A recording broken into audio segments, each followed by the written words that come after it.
Hi friends, welcome to Aaron's kitchen. இன்னைக்கு நம்ம ரொம்பவே சூப்பரான பால் பூரி அதான் எப்படி செய்யுதுன்னு பார்க்க போகிறோம். வாங்க எப்படி செய்யுதுன்னு பார்க்கலாம். அதுக்கு முன்னால் என்னோட வீடியோவை சப்ஸ்கிரைப் பண்ணுறவங்க சப்ஸ்கிரைப் பண்ணுங்கள். வாங்க வீடியோக்குள்ளே போகலாம். இந்த பால் பூரி செய்கிறதுக்கு ஒரு மிக்சி ஜாரில் 1 கப் சாதம் எடுத்திருக்கேன். சாதம் எடுத்துக்கலாம். தேவையான அளவு உப்பு சேர்த்துக்கலாம்.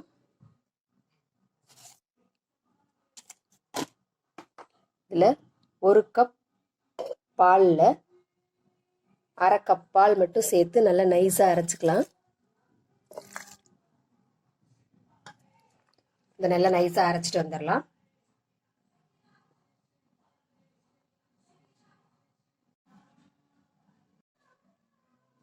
இதை நல்லா நைஸாக அரைச்சிட்டு வந்தாச்சு. இதில் 1 கப் அரிசி மாவு சேர்த்துக்கலாம். அதையும் சேர்த்து நல்லா அரைச்சிடலாம்.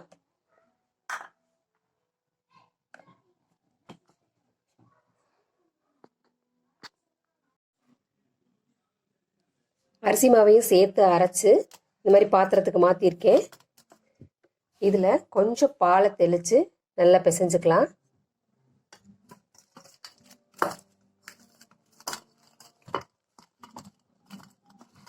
இதை சின்ன சின்ன உருண்டைகளாக உருட்டி எடுத்து வச்சுக்கலாம்.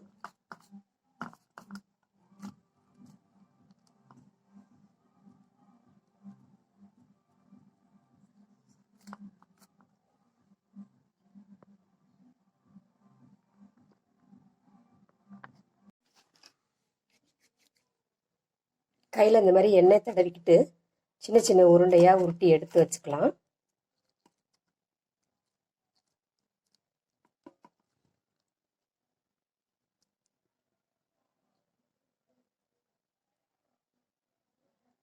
இந்த மாதிரி சின்ன உருண்டை எடுத்து வச்சுக்கலாம்.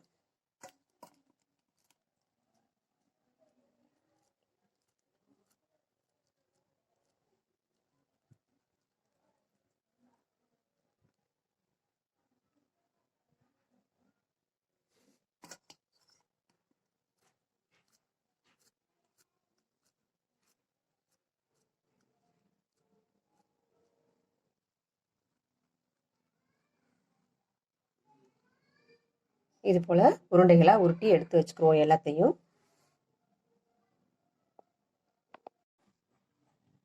இந்த மாதிரி மாவை சின்ன சின்ன உருண்டைகளாக உருட்டி எடுத்துக்கலாம். இப்போ நான் ஒரு பால் பேப்பர் எடுத்து எண்ணெய் தடவி வச்சுருக்கேன். அதில் நடுவில் இந்த உருண்டையை வச்சிடலாம். இந்த மாதிரி மடக்கி ஒரு கிண்ணம், இந்த மாதிரி ஃப்ளாட்டான கிண்ணத்தை வச்சு இதை அப்படியே ப்ரெஸ் பண்ணுவோம்.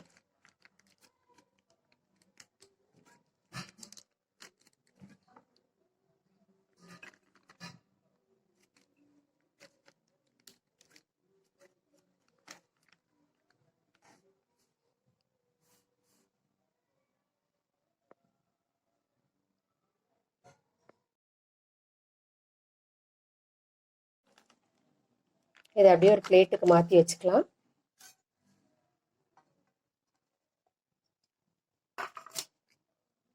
அதே மாதிரி இன்னொரு உருண்டையை வச்சு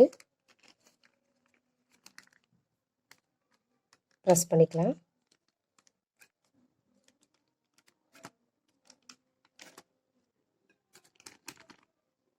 அதையும் எடுத்து பிளேட்டுக்கு மாற்றிக்கலாம். இது மாதிரியே எல்லா உருண்டைகளையும் ப்ரெஸ் பண்ணி எடுத்துக்கலாம்.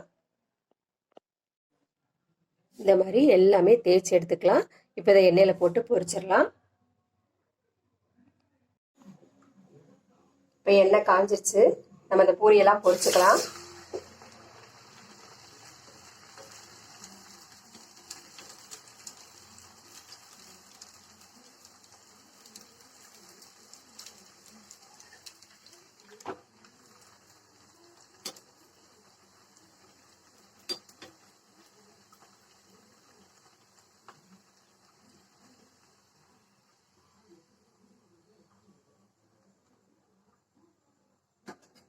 அதே மாதிரி இன்னொரு பொரி போடுவோம்.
அவ்வளோதாங்க, சூப்பரான பால் பூரி ரெடி ஆயிடுச்சு.